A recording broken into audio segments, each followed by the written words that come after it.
Debout Congolais, unis par le sang, unis dans l'effort pour l'indépendance. Dressons nos fronts, longtemps court. Chers amis et chers frères, nous vous disons merci d'avoir participé à cette conférence aujourd'hui que nous organisons aujourd'hui à Atlanta sur la vision du chef de l'État, notre président Félix Antoine Tshisekedi Tshilombo, le président de la République démocratique du Congo, sur la jeunesse congolaise. Nous allons partager aujourd'hui quelques points très importants sur la vision du chef de l'État qui a le souci pour le développement de notre pays d'associer surtout la jeunesse. Nous voici aujourd'hui à Atlanta en fait de partager cette vision-là pour que chacun d'entre nous puisse relayer en ce qui le concerne à son tour à la jeunesse congolaise de demain. Le chef de l'État, comme nous le savons tous, il a un souci pour la jeunesse. Il ne veut pas travailler seul sans la jeunesse.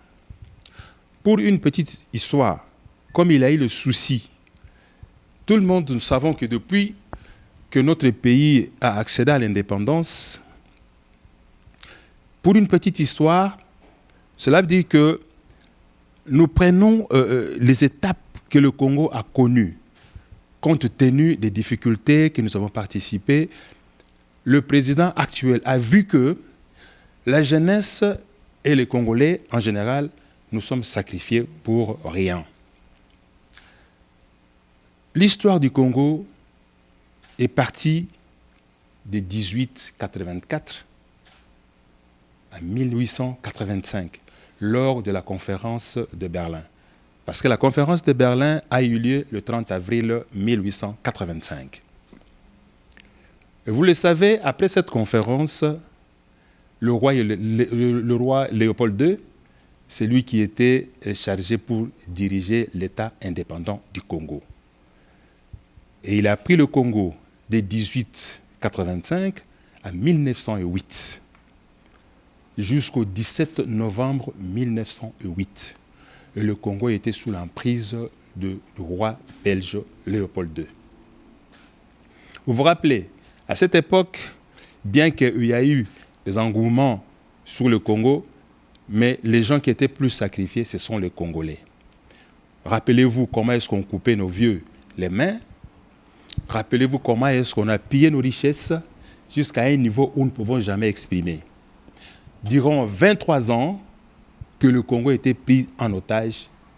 Et non seulement ça, après sa mort en 1908, il a relayé ce pouvoir à la colonie belge. Et on a transformé l'État indépendant du Congo en colonie belge. Donc on était toujours sous l'emprise de la Belgique. Le Congolais, à cette époque, vous savez que les études universitaires n'étaient pas préparées, mais l'homme blanc s'est préparé pour piller nos richesses sur tous les plans. Et cette histoire a commencé des années, et quand bien même, en 1965, il y a eu un Congolais, entre guillemets, M. Mobutu, qui a pris le pouvoir le 24 novembre, vous le savez, 1965, il a essayé un peu de valoriser l'homme noir. Mais ce n'était pas facile. Il n'a pas eu la même mise. Parce qu'à ce niveau-là, les niveaux des universitaires étaient moins, et le Congo était toujours sous l'emprise de la Belgique. Ça a pris le temps que ça pouvait prendre. Mobutu a dirigé le pays pendant 35 ans. Et vous le savez, que nos minéraux étaient toujours à la portée de tout le monde, mais ça ne profitait jamais aux Congolais que nous sommes. Et cela a continué. Lorsque Mobutu est parti, après 32 ans, nous avions eu Laurent Désiré Kabila. Il a essayé un peu de marcher, mais ça n'a pas tenu. Il n'a pas réussi, surtout d'associer la jeunesse pour que nos richesses puissent nous appartenir. C'était tellement difficile. Et il y a eu la mort. Plus loin encore, Joseph Kabila est arrivé. C'était un laisser-aller total pendant 18 ans. Mais aujourd'hui, nous avons un président qui veut associer les Congolais à participer, à bénéficier de ces richesses. Cet homme, qui est Félix Antoine Tshisekedi Tshilombo, qui valorisait les Congolais sur tous les plans, dans ses discours, dans ses mots, dans ses slogans, il parle toujours sur le peuple d'abord. Il ne veut pas aller seul avec ce slogan-là. Il veut associer plus le Congolais pour que nous puissions aussi sentir que nous sommes au Congo, pour que nous puissions aussi sentir que nous sommes Congolais, nous sommes riches et que nos richesses puissent encore bénéficier en nous. Malgré les combats qu'il est en train de connaître par-ci, par-là, par nous-mêmes les Congolais, mais le chef de l'État s'est dit, il est prêt à travailler avec tout le monde. C'est lui qui a la vision pour le Congo. C'est lui qui accepte le Congo qui soit congolais, qui puisse participer, contribuer d'une manière ou d'une autre, partout là où nous sommes. Voilà notre mission d'être, ici à Atlanta. Ces messages, nous voulons partager avec tout le monde, soucieux de notre pays. Vous le savez que le Congolais aujourd'hui est martyrisé partout là où nous sommes. Pouvons-nous aussi amener l'expérience que nous avions acquise par-ci, par-là, d'amener aussi cette expérience au Congo? C'est possible.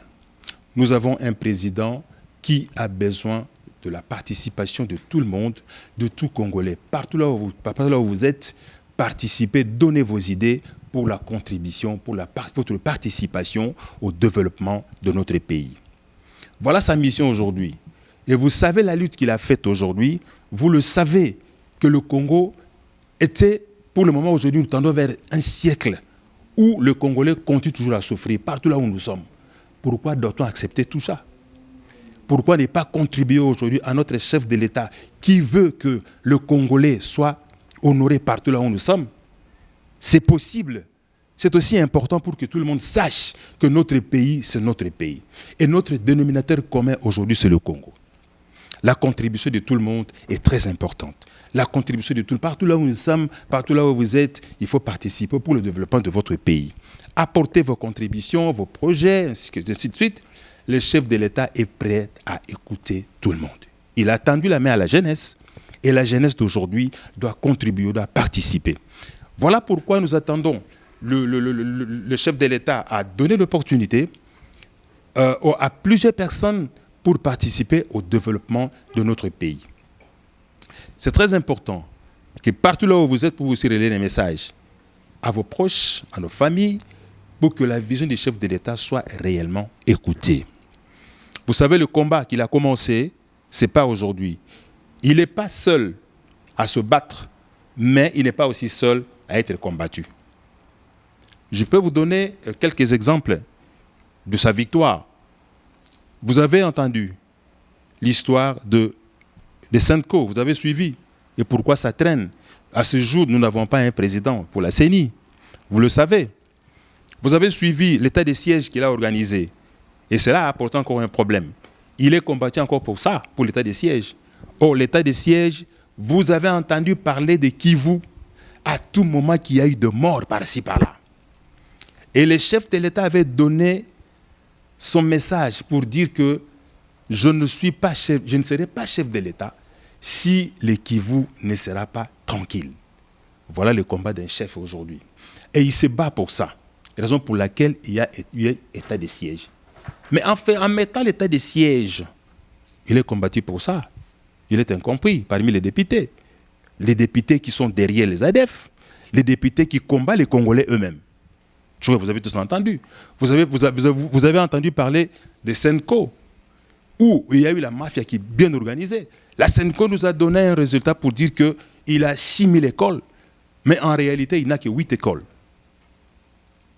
Donc, la mafia s'est organisée, s'est installée à tous les niveaux. Du côté code minier, dans tous les secteurs, même au niveau des fonctions publiques, vous avez entendu comment le nombre fictif des agents. Et l'État congolais était obligé de payer. Alors, en réalité, nous n'avons que 8 écoles. Je ne sais pas où se trouvent aujourd'hui les 6000 écoles installées en République démocratique du Congo. Le taux de chômage, n'en parle même pas. Si réellement on a 6 000 écoles, moi je crois que le taux de chômage pouvait encore être ramené à la baisse. Mais en réalité, il n'y en a pas. Voilà les combats que le chef de l'État est en train de mener aujourd'hui pour que tout le monde se retrouve, pour que celui qui travaille soit payé, pour que le Congolais soit honoré partout là où nous sommes. Et il n'y en a pas. Les exemples sont nombreux.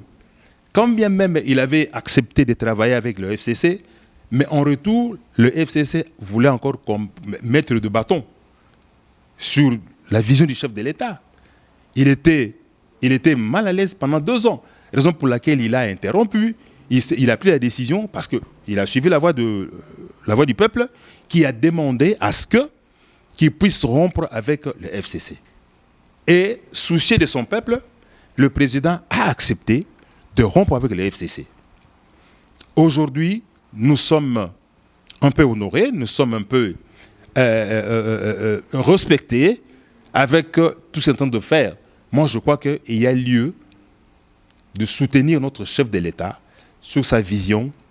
Et sur ça, nous attendons aussi les projets de tout le monde pour que la contribution de tout le monde soit adoptée et honorée dans notre pays. Mes chers amis, le temps nous presse. Moi, je crois que 2-3 petites questions en ce qui nous concerne, ça sera une très bonne chose et soyez les bienvenus. Merci. Oui, bonsoir et bonjour à tous. Je suis Dédé Toumba, le président de la communauté congolaise d'Atlanta. Et ravi de vous voir sur la même table ce soir. Et très belle introduction à propos du projet. Et je crois que, parlant de la jeunesse, ce qui est vraiment très intéressant, c'est que ici à Atlanta, et comme partout dans toutes les grandes villes des États-Unis, les statistiques de la jeunesse, entre, je dirais, ceux qui ont 13, 14 ans jusqu'à 30, a beaucoup changé la démographie de la communauté congolaise partout. Donc ceux qui sont nés ici, ceux qui sont venus en tant qu'étudiants, visiteurs et en tant que réfugiés aussi. Donc ça change vraiment la dynamique de toute la communauté et les besoins de la communauté ont beaucoup changé dans cet aspect-là. Mais ce qui vient très rapidement à ma question, c'est dans ce projet dont vous avez élaboré, comment est-ce que la jeunesse ici à l'étranger de la diaspora sera engagée avec ce projet dont vous avez parlé. Merci. Première question, du moins. La deuxième question, je crois que toujours dans ce même contexte ici, à savoir si c'est envisagé par l'administration d'avoir une représentation à part Washington et New York dont nous connaissons, avoir une autre représentation ici où les jeunes de la communauté de la diaspora peuvent aussi participer directement dans ce genre de projet et donner leur point de vue. Et surtout que nous avons, comme vous le voyez très bien ici, nous avons beaucoup d'intellectuels jeunes qui ont le talent dans tous les domaines. Et ce serait une très bonne faire une symbiose et synchroniser ces idées, ces talents et les mettre ensemble pour qu'ils puissent apporter aussi un point très positif aux démarches qui vont se passer au niveau de l'administration. Et je crois que ce sont 2 points qui m'ont taqué dans votre introduction. Merci encore. Monsieur Dédé, merci, Président, pour vos 2 questions. Je crois que j'ai compris par la suite que l'importance du message, vous avez bien expérimenté. La jeunesse, aujourd'hui, c'est notre jeunesse. Ce sont les parents qui doivent encadrer la jeunesse, qui doivent montrer la voie à la jeunesse. Lorsque la jeunesse est mise à part, c'est pour dire qu'il y a quelque part une négligence du côté parent. Et je crois que l'expérience du chef de l'État, ce n'est pas en vain. Il veut mettre les jeunesses en place. Si vous voyez le gouvernement aujourd'hui, le ministre de la Communication est jeune. On ne peut pas dire aujourd'hui qu'on est jeune sans pour autant apprendre à cet enfant-là ce qu'il peut faire aujourd'hui. Et la jeunesse aujourd'hui, c'est une jeunesse montante, très intellectuelle. Donc c'est cette jeunesse-là que nous voulons encadrer aujourd'hui, il faut relayer le pouvoir à la jeunesse. La jeunesse ne viendra pas part s'ils ne sont pas invités. Il prendra part lorsqu'il est associé, lorsqu'on a vu l'importance de la jeunesse. Parce que demain, ce sont eux-là qui vont diriger le pays. Et l'effort que nous allons faire, nous les parents, c'est d'amener les enfants à étudier pour accéder à des fonctions que nous assumons aujourd'hui ou demain. En ce qui concerne votre deuxième question, ça c'est le souci majeur de la communauté. Moi, je crois qu'en 2019, nous avons fait un travail et le travail a été accepté lorsque nous étions avec les chefs de l'État à Washington. Nous avions demandé à ce que nous puissions mettre des consuls soit à Atlanta et à Raleigh. C'est le travail qui était fait. Et compte tenu de l'engouement aujourd'hui, et je crois que c'est un message que le chef de l'État pourra répondre positivement, c'est pour réduire un peu la distance au nombre qui sont aujourd'hui à Atlanta et à Raleigh, même partout ici aux États-Unis, même à travers le monde. Moi, je vois que c'est un travail qui demande à ce que les membres de la communauté puissent fournir un effort, d'envoyer les messages à qui de droit pour que nous puissions avoir un consul au niveau d'Atlanta et au niveau de Raleigh. Cela nous permettra aussi de faire un bon travail à la jeunesse. Voilà un peu ce que je peux vous dire. Et moi, je crois que le numéro 1 sera saisi et sa réponse ne va pas attendre. Je l'espère. C'est un homme pragmatique et quand il écoute, il va répondre positivement. Merci. Merci beaucoup, Monsieur Albert, pour votre présence ici à Atlanta. Et je profite pour dire un grand merci de la présence du président de la communauté, de la grande communauté congolaise à Atlanta. Au fait, moi, je suis Bavé Mapamboli, jeune vivant à Atlanta. Et actuellement, j'assume le poste du coordonnateur fédéral adjoint chargé de la mobilisation, implantation et propagande ici à Atlanta.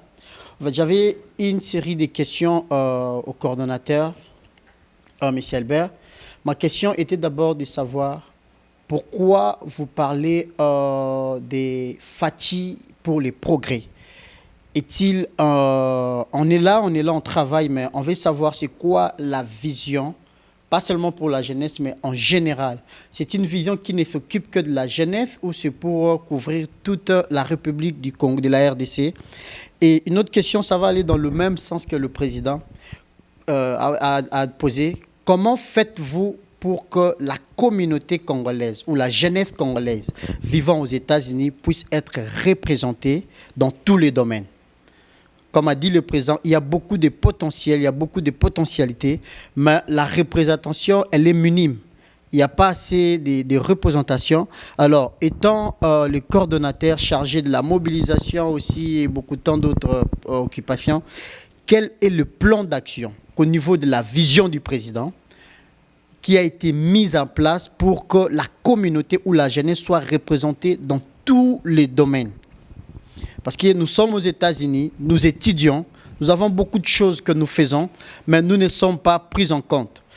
Et les gens nous donnent l'image qu'être aux États-Unis, c'est vivre au ciel, alors que c'est le contraire. Nous souffrons beaucoup alors que nous pouvons servir beaucoup dans notre pays. Quel est le plan d'action qui va créer une liaison permanente et directe entre le président ou la vision du président avec la jeunesse congolaise vivant par exemple aux États-Unis en général et particulièrement ici à Atlanta? Merci. Je vous remercie, monsieur le coordonnateur adjoint. Et ça me fait réellement plaisir quand j'entends des questions pareilles. Lorsqu'on parle de la jeunesse, nous devons focaliser sur la jeunesse. Il faut qu'il y ait des issues de sortie pour que la jeunesse puisse démontrer de quoi il est capable. Fachi pour le progrès, c'est comme notre source de développement à partir de la vision de notre chef de l'État. Il ne peut pas travailler seul. C'est la raison d'être de la communauté congolaise partout là où ils sont. Le mal que nous avons, c'est de ne pas essayer et de participer. Nous avons une jeunesse qui n'attend que peut-être un $10 pour soutenir quelqu'un, pour applaudir quelqu'un, pour donner à cette personne tous les noms voulus. Mais pour donner ces $10 à la communauté, il est difficile pour que la jeunesse puisse participer eux-mêmes. La communauté, le président est là, il peut faire un effort, il peut lancer un communiqué, il peut lancer des actions pour que la jeunesse vienne. Mais la jeunesse congolaise a un problème. Parce que je dirige la communauté, je ne m'entends pas avec X, il me serait difficile d'envoyer mes enfants d'aller participer aux réunions. C'est aussi un problème. Et ce problème aujourd'hui, si réellement nous nous aimons tous, notre dénominateur commun qui est le Congo, il faut que la jeunesse puisse participer. Il n'attendra pas qu'on puisse l'appeler, il va venir de lui-même. Je crois, vous allez me donner raison, le président de la communauté congolaise ici à Atlanta, il n'a pas manqué de faire un communiqué pour la jeunesse congolaise. Ça, je m'inscris en faux.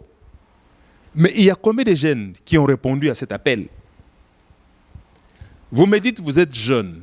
Est-ce que vous avez amené vos idées auprès du président? De vous-même jeune. Vous vous êtes, je suis jeune, et vous voulez vivre à l'écart. Vous vous dites, non, tu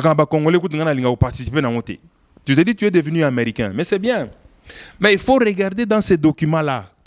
On vous dit, tu es américain d'origine. Ça, il ne faut pas oublier. C'est pour vous dire que même si tu es né au Canada ou tu es né aux États-Unis, tout ça, l'origine, on ne peut pas oublier. On vous rappelle toujours que vous êtes Congolais. Jeune, qu'as-tu fait pour participer à votre communauté? Ils sont nombre de combien? Si je demande le président aujourd'hui, vous verrez le nombre de jeunes qui sont à la communauté. Ne vous égarez pas. Donc la jeunesse est là. L'organisation que nous faisons aujourd'hui, la communauté congolaise est là. Faites aussi le message entre vous jeunes pour participer à votre communauté. Ça, c'est votre communauté où vous devez soutenir, montrer vos énergies, montrer vos capacités. Et si à leur tour, nous savons que nous avons des intellectuels qui ont fait ça et ça et ça, la communauté prendra aussi en charge des dispositions pour mettre quelqu'un là où il faut. Moi, je vois que c'est ça. Il ne faut pas vous dire seulement que nous sommes jeunes, il faut que nous venions vers vous. Nous voulons bien. Mais votre participation aussi doit être asymétrique. Merci pour la parole. Moi, je m'appelle Vanessa Kanga. J'ai juste une petite question de curiosité, please. J'allais vous poser une question. Pourquoi les chefs d'État ne s'intéressent pas trop aux gens des États-Unis? Si je pars à Belgique ou à France, il y a des administrations où il y a des gens, je peux dire, il y a des gens, des administrations, mais pourquoi pas ici? Peut-être que les chefs d'État ne nous considèrent pas, ou bien peut-être qu'ils ne veulent pas travailler avec nous. Or que nous sommes aussi capables de lui épauler aussi, de travailler avec lui aussi. C'est ma question, c'est ça. Madame Vanessa, merci beaucoup pour la question. La question, elle est tellement politique pour que le numéro 1 de notre pays puisse entendre. En bref, je te dirais seulement que faisons voir au chef de l'État les capacités que nous avons pour mériter sa confiance. Le chef, aujourd'hui là, notre chef de l'État aujourd'hui, il écoute, il répond positivement à vos attentes. Bref, à nos attentes. Si cela est tombé sous ses oreilles, il ne va pas tarder pour réagir. Je vois que cette question est parti acquis de droit. Et cette réponse ne se fera pas entendre, je l'espère. Il exauce, il écoute. C'est quelqu'un qui a une vision pour le Congo. C'est quelqu'un qui a des idées pour le Congo. Il est important pour lui de lui faire voir de quoi nous sommes capables et de mettre en pratique ce que nous recevons ici à l'étranger pour amener ça au Congo. Je te donne un exemple. Moi, je peux exagérer aujourd'hui de vous dire peut-être que nous avons 70% de Congolais qui sont truffés de diplômes à tous les niveaux. Mais le mal, l'expérience que nous avions acquise, les différents professeurs que je dis entre guillemets, ils n'ont jamais expérimenté ça dans notre pays. Lorsqu'il est conseiller, il oublie les intérêts. Il commence que le Congo commence par lui. C'est là où il va chercher maintenant à mettre ses capacités pour sa famille, pour voler ensuite. C'est pour nous démontrer qu'il est professeur en matière de vol, en matière de ceci ou de cela. Mais pour mettre l'expérience acquise à l'étranger, d'amener ça au Congo, le Congolais, nous avons aussi un problème. Et cela demande à ce que chacun d'entre nous, pour participer, puisse mettre ses intelligences en place pour que les chefs de l'État puissent nous considérer. Merci pour l'opportunité. Ma question, c'est celle-ci. Le chef de l'État, nous savons, c'est un homme de promesses. C'est quand il promet, bien sûr qu'il va l'accomplir avec les temps. Mais il y a une chose qu'il a promis. Il a dit que il nous a promis un ministère de la diaspora. Et jusque-là, nous ne savons pas qu'est-ce qui s'est passé, où en sommes-nous avec cette situation-là. Je ne sais pas s'il pouvait répondre à cette question-là. Merci. J'ai suivi avec une attention particulière votre question qui a retenu toute mon attention. Et je vous remercie sincèrement. La question est tellement politique que je demanderai à qui de droit, au chef de l'État, d'y répondre. Nous avons tous suivi que dans le gouvernement, nous devons avoir nécessairement un ministère de la diaspora. Et le chef de l'État, je crois que peut-être il a oublié, je ne suis pas sûr, mais je crois que les tractations qu'il a connues, c'est peut-être il a oublié de répondre à cette question. Mais il est important, un rappel, comme nous venons de le faire aujourd'hui, pour que nous puissions attendre avec satisfaction et dans le prochain gouvernement, que nous puissions aussi nous retrouver soit du côté de ses conseillers, soit du côté des administrateurs des entreprises, soit de maintenir pour remettre un ministère de la diaspora. Voilà un peu à ce que je sache. La question est bien posée, mais je crois que pour répondre, le chef de l'État est mieux placé pour répondre à cette question. Merci. Voilà, encore une fois de plus, nous vous remercions beaucoup, M. Albert Richard Kankolongo, le coordonnateur national et membre d'honneur chargé de la mobilisation, implantation et puis propagande. Nous avons été très honorés de votre présence. Nous voici arrivés à la fin de notre conférence, mais il y a quelques mots par rapport à la circonstance. Premièrement, nous aimerions dire que ces genres de conférences ou ces genres de réunions ne puissent pas être la seule ou encore la dernière. C'est-à-dire, nous faisons encore un appel avec beaucoup d'insistance et beaucoup d'amour de notre pays et de notre communauté ou encore de la jeunesse. Si vous pouvez organiser plusieurs fois ce genre de séances, de rencontres, afin d'expliquer aux jeunes ou à la jeunesse l'intérêt majeur de la vision du chef de l'État ou encore de jeunes que nous sommes. Et puis, nous dirions encore que toutes les questions posées ne constituent pas l'ensemble de ce que nous voulons. C'est-à-dire, par là encore, j'insiste sur votre retour, votre présence ici aux États-Unis, où nous allons essayer d'atteindre toutes les couches de la jeunesse afin de parler et puis de donner à tout le monde l'occasion de s'exprimer.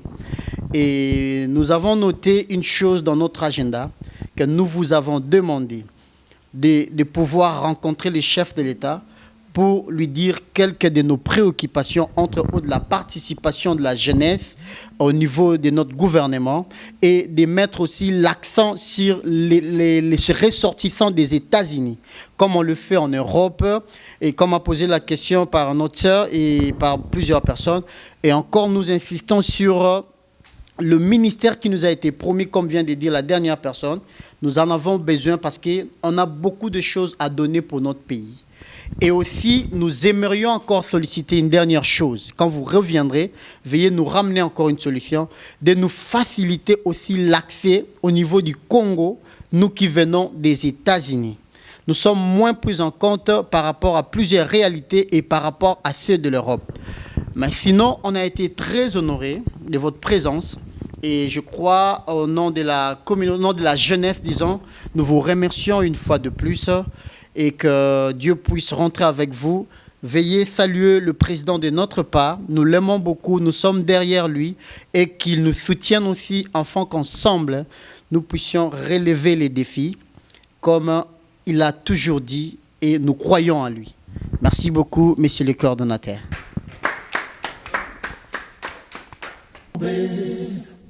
Et pour de bon, prenons le plus bel élan dans la paix.